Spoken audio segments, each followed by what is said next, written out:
Einen schönen guten Morgen hier vom Flughafen Düsseldorf vor dem Maritim Hotel von René vom YouTube-Kanal Sondengehen.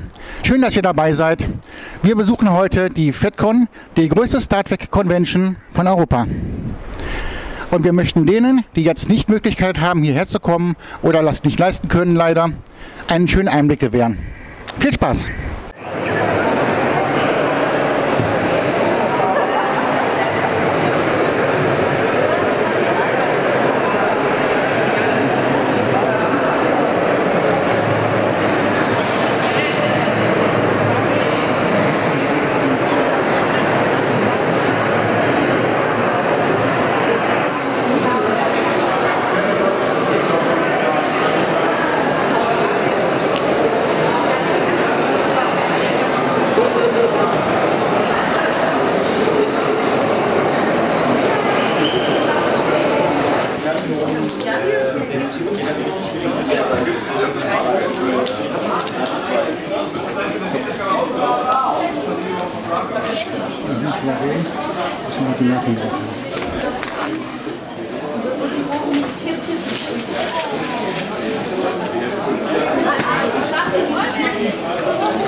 Das sieht aus wie Private Vasquez aus Aliens, die Rückkehr.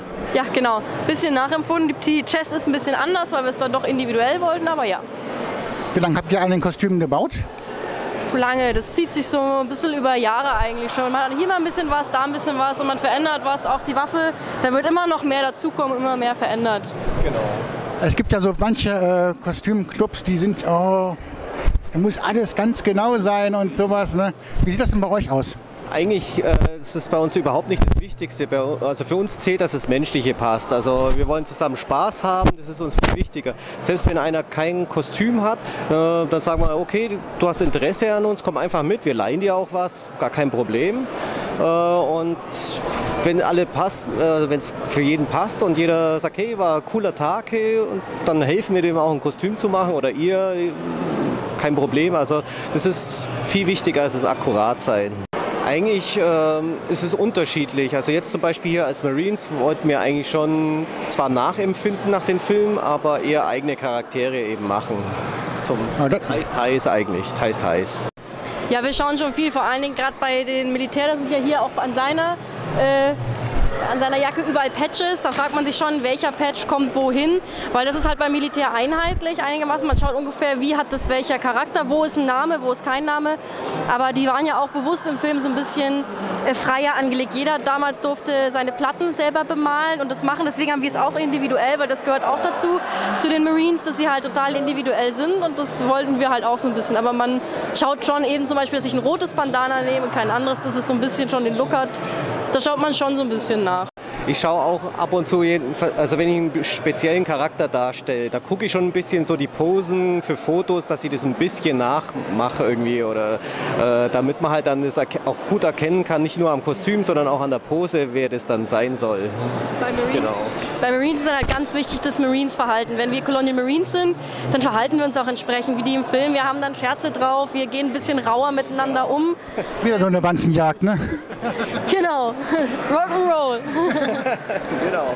Ja, also man kann sowas ja tatsächlich auch kaufen, das ist dann richtig schwer. Das hier ist zum größten Teil Holz, PVC, Hartschaum, verschiedene Materialien und dann einfach gut lackiert. Auch reingucken, dann sieht man, es ist einfach nur eine Holzstange. Einfach nur eine Holzstange und Plastik eben drumherum. Ja. Genau, da macht halt ganz viel, ist halt dann wirklich der Job drumherum, dass man das hinkriegt, dass die Materialien, das ist halt dieser Paint-Job, dass man das hinkriegt, dass die Materialien, man sieht es hier gar nicht, was hier alles genau verbaut ist, man denkt, ganz viele Fragen kann ich mal festhalten, die ist bestimmt total schwer und die ist total leicht, weil die Materialien sehr leicht sind. Also das ist eigentlich das Wichtigste, was für ein Painting drüber kommt, dass die halt den Look hat, den sie halt haben soll. Das ist letzten Endes eine Tommy Gun im Untergrund, wie es auch beim Film war, mit eben Aufsätzen, die man inzwischen als Bausatz kaufen kann. Genau. Es ist quasi noch dieser Shotgun-Teil da mit dran. Also im Prinzip das ganze Teil und das obere würde fehlen und ansonsten wäre es nur eine Tommy Gun oder eine Thompson, Maschinengewehr aus dem Zweiten Weltkrieg. Und ja, diesen Aufsatz kann man sich halt dazu holen oder irgendwie selber bauen. Im Film haben sie es selber gemacht, jetzt gibt es halt Nachbauen davon. Macht ihr auch so Fanfilme von Alien? Nee, bisher nicht. Ist auch bisher noch nicht in Planung, außer halt so einen kleinen Trailer. Wir haben überlegt, dass wir es vielleicht irgendwann mal machen, aber das steht bei uns hinten an, auf alle Fälle. Mehr Leute für. Also mehr so Spaß und Zusammenhalt ist wichtig. Genau. Verschiedene Kostüme, das ist uns halt auch wichtig, weil in den Gruppierungen, wo wir vorher waren, war halt entweder nur Star Wars, nur Star Trek, ist immer halt auf irgendwas beschränkt. Ja. Und deswegen haben wir gesagt, wir machen eine Cosplay-Gruppe, die offen ist für alles, weil man hat dann doch mal Bock noch auf was anderes, vielleicht auch als Marines. Morgen sind wir dann alle Marvel-Kostüm, am Samstag sind wir Marvel-Kostüm, weil wir gesagt haben, wir brauchen einfach das. Genau. Und jeder macht halt so ein bisschen das, worauf er auch Spaß hat. Und das Wichtigste ist sowieso bei uns in der Gruppe und generell beim Cosplay, man hilft sich gegenseitig. Und jeder macht das, was er ein bisschen kann und dann, man unterstützt sich. Der eine kann toll nähen, der andere, so wie der Robin, kann super so Waffen bauen, hat meine Smart Gun gebaut. Danke. Genau. Also da unterstützt man sich halt. Und der eine sagt, ich kann das toll, ich kann das toll und dann hilft man sich halt wirklich zusammen und hilft sich auch beim Kostümbau. Das ist das Wichtigste eigentlich. Na, zum Abschluss dann, erledigt Alter aus, jetzt mache ich Hundefutterkumpel. Vielen Dank und viel Spaß noch auf der FedCon. Ja, danke. Ich auch.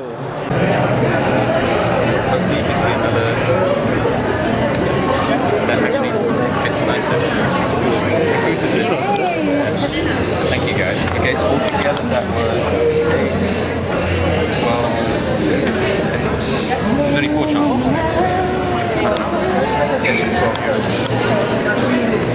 Hallo, ich stehe neben Carsten Wirz vom R2 Builders Club. Die bauen R2D2s wie ihr hier. Sieht da richtig wie im Film aus. Und wie lange machst du das schon, Carsten? Ich mache das seit 2000 mit Unterbrechungen. Ist mein zweiter R2. Der erste komplett aus Werkstattteilen zusammengebaut, was so im Keller lag. Und der zweite dann ernsthaft angegangen und den baue ich jetzt seit 2,5 Jahren. Wie lange dauert das insgesamt, bis man von der Idee her bis zum fertigen Bau und das Ausprobieren und Funktionieren? Also wenn man konsequent dran bleibt und jeden Tag baut, kann man sowas in 6 Monaten schaffen.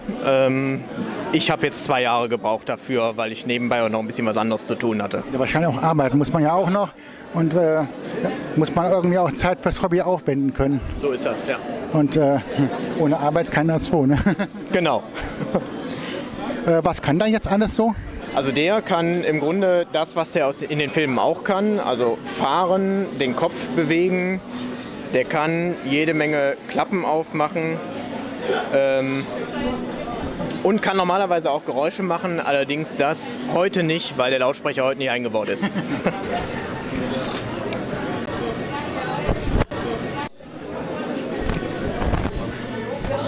Wir sind jedes Jahr auf der FedCon, meistens so mit 5 bis 10 Droiden und nicht alles nur R2s, also da sieht man auch mal andere. Und wir sind im Club ungefähr 3000 Mitglieder, die R2s bauen, weltweit. Das ist auch ganz schön viel. Ja. Und was kostet jetzt so ein R2, wenn man den jetzt so, kann man den bestellen oder kann man den einfach anfertigen lassen? Nein, man muss den selber bauen. Aha. Also wir verkaufen keine R2s. Wir helfen dabei, den zu bauen, aber man muss es letztendlich selber machen. Und je nachdem, welchen Weg man geht, ob man den aus Kunststoff baut oder aus Metall baut, kostet der zwischen 1000 und Ende offen irgendwas um die 10.000 Euro. Also wie beim Kostüm, nach oben ist immer offen. Ja. Okay, vielen Dank und schönen Dank. Ja, gerne.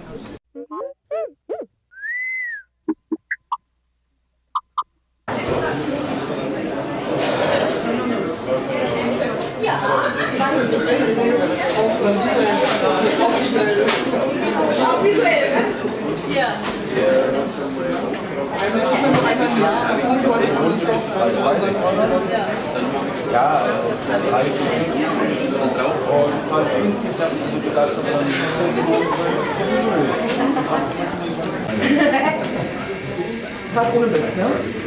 Von Angst genommen, aber das war gut. Ja, genau.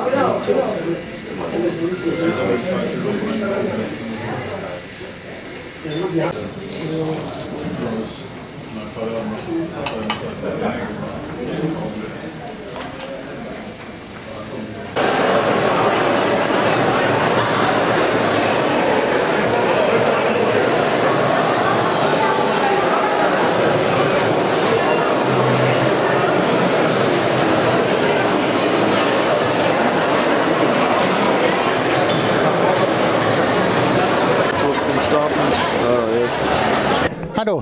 Hallo. Wie kamt ihr darauf, diese Uniform zu machen, speziell Imperium?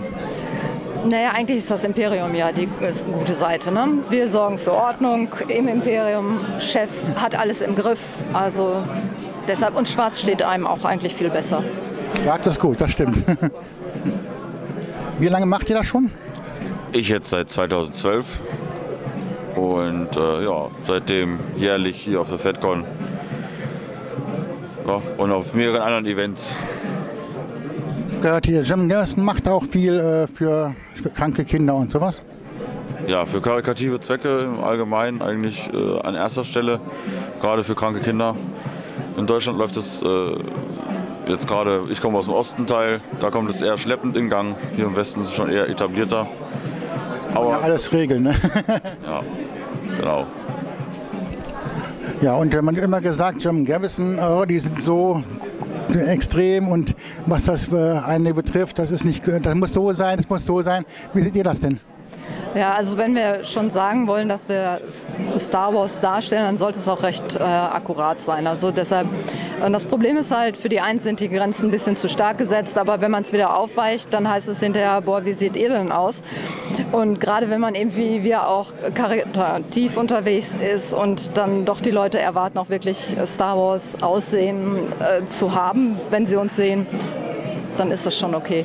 Aber es ist natürlich auch viel Arbeit dann, das zu erreichen. Also da kann man nicht so das mal schludern lassen, sondern da muss man auch schon sich wirklich in die Materie reindenken und oftmals auch improvisieren, weil viele Sachen ja einfach nicht zu kaufen sind oder es überhaupt nicht diese Gegenstände gibt. Eben selber basteln oder herstellen oder man guckt dann jede Szene genau an. Wie sieht das im Echten aus, wie im Film aus? Im Echt ist gut, aber im Film aus, ja. Und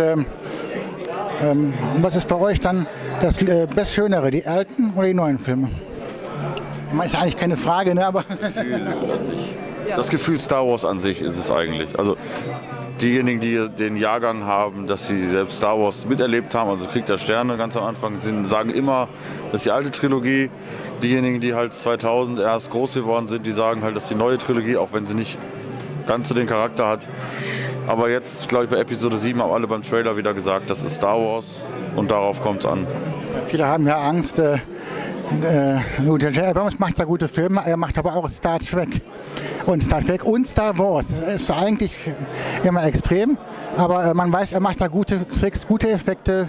Und weil ein Trailer, der jetzt rauskam, ist da auch eigentlich sehr vielversprechend. Aber die meisten hatten ja Angst, dass das jetzt, wo der Disney geht und der Lucas weg ist, dass alles den Bach runtergeht. Ne? Also die Erfahrung, die ich jetzt gemacht habe, wir waren bei der Trailer-Premiere dabei in Berlin und die war durchweg positiv, auch bei allen Kritikern, die vorher gesagt haben, JJ macht alles kaputt. Ich kann dem nur beipflichten, es ist wirklich für mich ein Top-Erlebnis gewesen. Ich sage, das ist wieder wirklich das Star Wars-Feeling, was damals war. Für mich wird es was Gutes.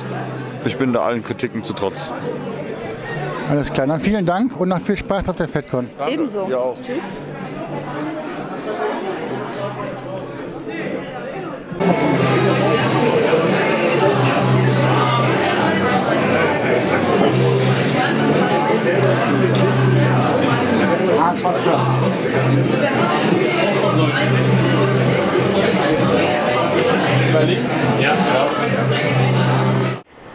So, ich hoffe, es hat euch gefallen, der kleine Einblick in die FedCon heute. Die FedCon geht jetzt noch 4 Tage, heute und noch 3 andere Tage.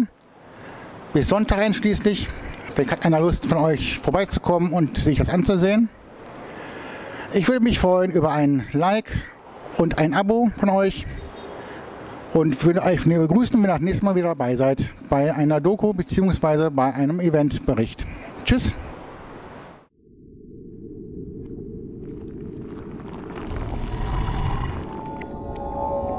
Mm-hmm.